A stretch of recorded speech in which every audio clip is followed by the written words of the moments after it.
As you can see, harvest is well and truly over here at the Manilda Field Station.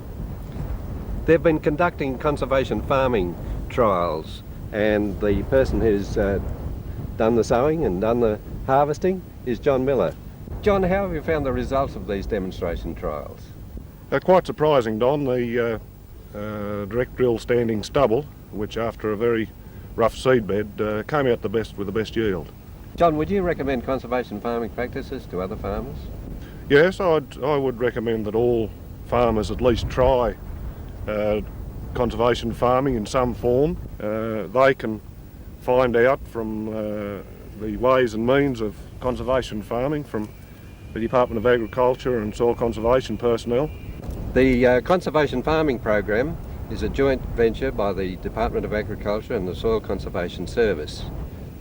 As part of the Soil Conservation Service's input to this program, they've published this book.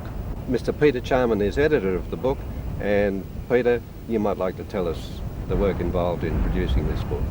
Yes, Don, we originally set out to write this book to set out the basic principles of conservation farming as it applied to cropping situations in New South Wales, and we invited a number of scientists and people with long experience in dealing with agricultural problems from a practical point of view, and that's why it's come out as a practical, useful book which we hope will be of value to farmers as well as agribusiness people.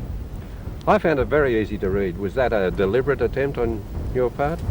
We certainly set out to make the book a straightforward, practical book for not only our own soil conservationists and agronomists, but also as it developed, the straightforward style that came out in the end is certainly going to be valuable for farmers and people in the chemical and agricultural machinery business. Tony Dawson is the Soil Conservation Service's Conservation Farming Officer. And Tony, why is it important that farmers should pursue conservation farming techniques? We've got to consider that Australia's soils are fairly fragile. Farming systems over the last century have probably been fairly harsh, and what we know that conservation farming systems can reverse this trend. It can improve productivity or improve long-term productivity and just prevent soil erosion, soil degradation generally. Is it appropriate to graziers as well then? Yes, Don, it certainly is. It's not just involving cropping, it involves all facets of primary production, whether it be a grazing situation or cropping or a mixed farming enterprise. Conservation farming is for everyone. How can farmers get hold of this conservation farming handbook? The book is available from any soil conservation office in the state. All they have to do is just come and see the people there and we'll make sure there's a copy available.